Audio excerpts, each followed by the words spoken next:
लीला कृपलानी जी का जन्म हैदराबाद, सिंध में हुआ था। उन्होंने बीए, बीएड की शिक्षा प्राप्त की और वरिष्ठ अध्यापिका के पद से सेवानिवृत्त होकर स्वतंत्र लेखन में कार्यरत हैं। लेखन का लीला कृपलानी जी का बहुत लंबा सफर रहा है। बहुत सी सम्मानित साहित्यिक संस्थाओं में उन्होंने विभिन्न पदों पर काम किया है।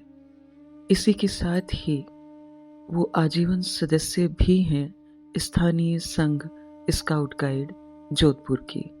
स्थानीय साहित्यिक संस्थाओं में उन्होंने कार्यक्रम संचालन भी किया। ब्रह्म विद्या संस्था, थियोसोफिकल सोसाइटी जोधपुर की भी वो आजीवन सदस्य हैं। उनके कई कहानी संग्रह, लघु कथा संग्रह प्रकाशित हो चुके हैं, जिनमें हंसा मोती चुगे 2012 में प्रकाशित है, चिंतन के पल द्वितीय, और सिंधी में भी उनका मुख्य रूप से लेखन रहा है। बहुत से सम्मानों से सम्मानित श्रीमती लीला कृपलानी जी अखिल भारतीय लेखक सम्मान से सम्मानित हो चुकी हैं। डॉक्टर महाराज कृष्ण जैन स्मृति सम्मान भी उन्हें प्राप्त हो चुका है। तो एक वरिष्ठ अध्यापिका और एक वरिष्ठ लेखिका और ममतामयी सहृदय माता लीला कृपलानी जी की यह लघु कथा आपके समक्ष आज प्रस्तुत करती हूँ। नमस्कार दोस्तों, मैं हूँ अर्चना त्यागी। एक बार फिर से आपके साथ हिंदी लेखक परिवार के YouTube मंच पर। तो प्रस्तुत है श्रीमती लीला कृपलानी जी के प्रथम लघु कथा संग्रह हंसा मोती चुगे से एक रोचक लघु कथा, परिंदे की उड़ान। बहू, याद रखना, इस घर में कभी भी बहुओं का सिर बड़ों के सामने खुला नहीं रहता है। छोटे बड़ों का सम्मान करते हैं और बड़े छोटों को स्नेह और प्यार करते हैं। ये बोल थे नंदिनी की सासू माँ के। नंदिनी अभी अभी इस घर में ब्याह कर आई थी और घर के सभी सदस्यों से घिरी बैठी थी। उसने गर्दन नीचे ही रखकर स्वीकारोक्ति में हिला दी। बात आई गई हो गई। एक दिन नंदिनी ने अपना सर धोया और न जाने उसे क्या सूझी, वह गीले लहराते बालों को सुखाने के लिए धड़धड़ाती छत पर चली गई। बाल झटक कर जैसे ही उसने गर्दन उठाई, सामने सड़क पर बाबूजी खड़े दिखाई दिए। बाबूजी ने ऊपर देखा। उन्हें देखते ही मानो उस पर घड़ों पानी गिर गया। उसे काटो तो खून नहीं। वह फौरन नीचे भागी और अपने कमरे में रुआंसी होकर बैठ गई और सोचने लगी कि पता नहीं अब बाबूजी क्या सजा सुनाएंगे। अब मुझे घर के सभी सदस्यों के सामने अपमानित होना पड़ेगा।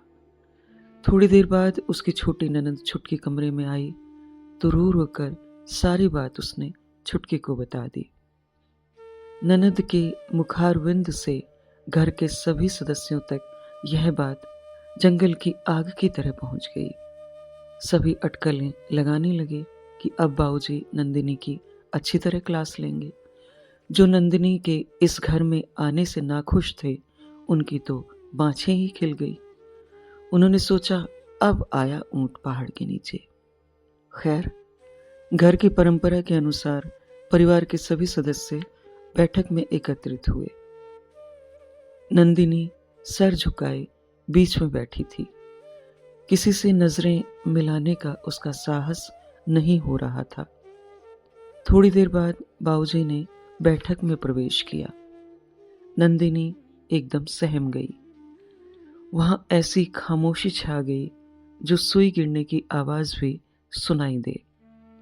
बाबूजी ने कहना शुरू किया, मुझे इस बात का बेहद अफसोस है कि परिवार के सभी सदस्यों ने परिवार की परंपरा को भुलाकर छोटी बहू का दिल दुखाया है। मुझे इस बात की खुशी है कि छोटी बहू ने अपनी गलती खुले मन से स्वीकार करके पश्चाताप किया है और अपनी प्राप्त की गई शिक्षा की सार्थकता सिद्ध कर दी है। बाबूजी ने उसके सर पर स्नेही भरा हाथ रखकर कहा, जाओ बेटा, खुश रहो। मन की सच्चाई का सदा साथ देना और आंखों के शर्म के पानी को कभी सूखने मत देना। नंदिनी ने मानो पिंजरे के परिंदे की तरह मुक्त आकाश में आकर उड़ान भरी हो। मैं आशा करती हूँ मेरी आवाज में यह कहानी आपको अवश्य पसंद आई होगी। कहानी को लाइक करें, कमेंट करें और अन्य साहित्य प्रेमियों के साथ साझा भी अवश्य करें। मैं अर्चना त्यागी अब आपसे विदा लेती हूँ। फिर मिलते हैं एक और कहानी के साथ बेहतरीन कहानियों के सफर में। ऐसी ही और कहानियां सुनने के लिए चैनल को सब्सक्राइब भी अवश्य करें। धन्यवाद। अगर आपको रचना पसंद आती है तो लाइक और कमेंट्स ज़रूर करें और शेयर कीजिए।